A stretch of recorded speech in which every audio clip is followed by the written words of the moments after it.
So my dad had a locked up 024 Stihl that he gave to me. I took it apart and the cylinder was ruined and the piston was seized inside of it.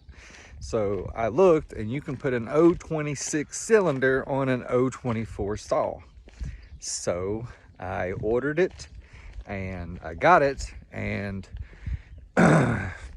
even with the base gasket removed, there was a lot of squish, like 50 thousandths or something like that. So I took a Harbor Freight belt sander and decked this cylinder about 20 thousandths, and maybe 25 actually, but I don't know. Now the squish is like somewhere around like 25, 30. But I put the saw back together and it wouldn't fire because I took a lot out of the exhaust roof. I don't know how much, but I think the timing was well under 100. Anyway, come back to check it another day, put it on choke, and it fired up. So I got a muffler and stuff for it, put a clutch and stuff on it, and I didn't want, like, I had deleted all the grinding. Basically, how much I took out of it. That video I put on a month or so ago and ended up losing it. So now I'm going to take all the clips and put them together in this one video and then run the saw at the end so you can kind of see. And if it ends up as the ring seat and it turns out being a real good runner, then we might take the thing back apart just to time it so somebody else can build one. I will tell you though that the 026 cylinder will not fit underneath the hood, and I'll get some shots of it, but I had to cut all of like the stuff out from under the 024 hood to get it to go back on that saw. So it's like a super sleeper. I did knock the baffle out of the muffler, so it's got a little bit of ring to it as well. But here's the 024, 026 super sleeper ported coming up. So today I have a camera and a light set up, and I'm gonna do some porting. I'm gonna do some grinding and timing changes on these this 024 big bore kit that I had to shave it with the belt sander. That'll be in another video, but today's just grinding up close and personal. If you ever wondered like how we just changed the timing on a chainsaw with a Dremel. Hope you enjoy.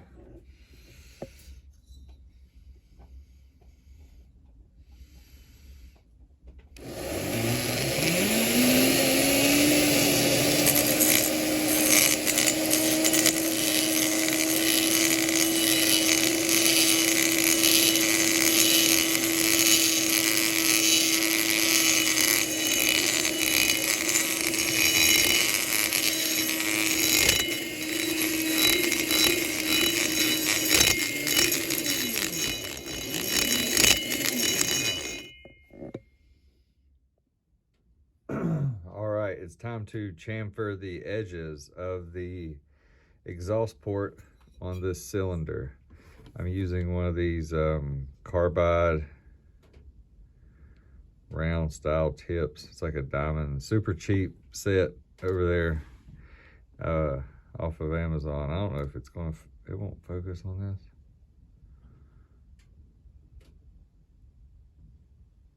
Huh. Anyway, super cheap set, and I like the rounded one for doing the chamfering of the cylinder. This is how I do it. Everybody does it different. It's not saying mine's right or wrong. That's just what I'm doing. I'm learning too. I haven't been doing this very long. I'm just messing around with it.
That's just a rough way to get smooth.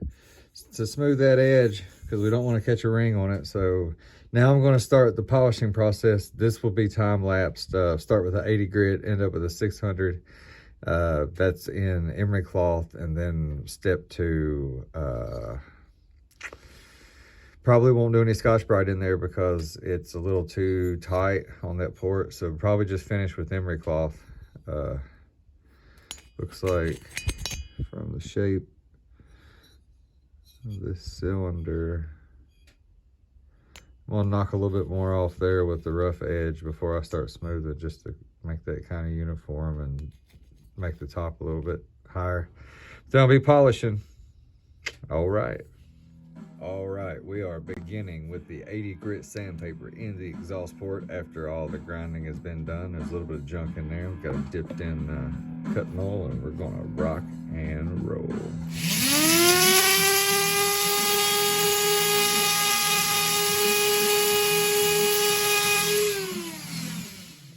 Well, that's as far as I'm going with that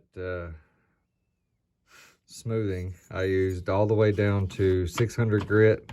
The small drums, which are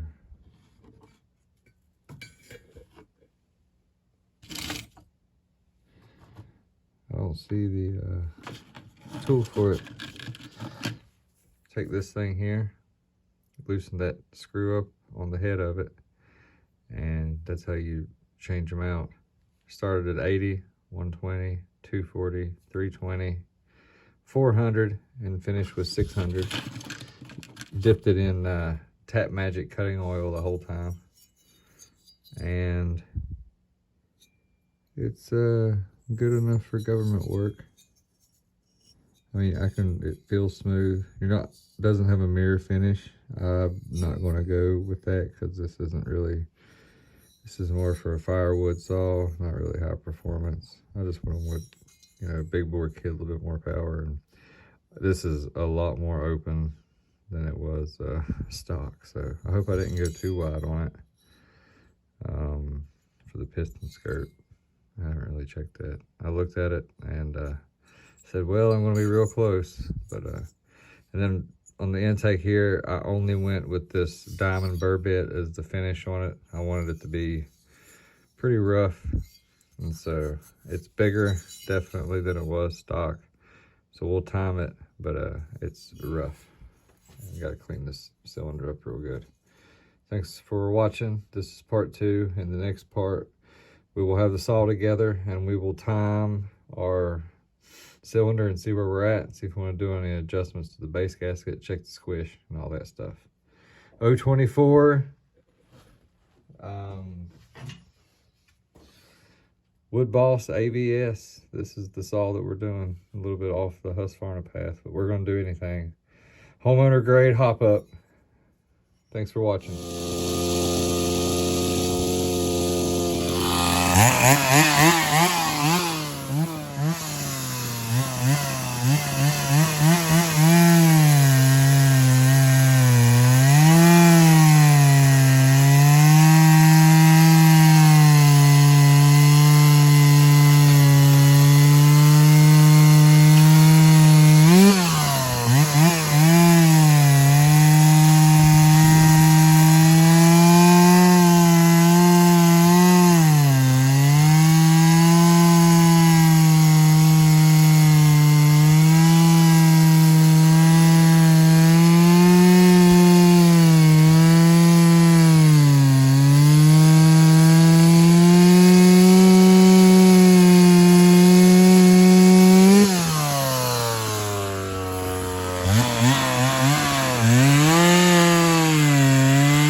Well, there you have it. That's the 024 that got the 026 big bore kit.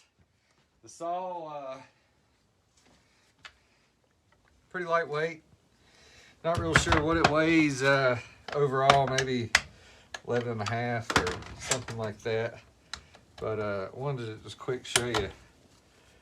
This top cover here does not want to go on there with, I ran this screw down in there too far. Top cover does not want to go on there without cutting out the inside. So, man, it's hot.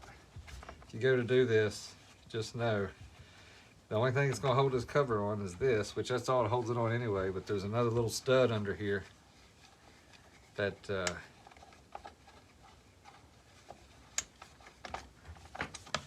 typically holds it. See? Shaved. All that out of there. All that has to go. That's where you get it to lay down on there. But anyway, that's the old 024. See that big old cylinder on there? We'll see what happens as the rings break in more and make it to running even better. Stay tuned. We may do an update on it. All right. Y'all have a good one.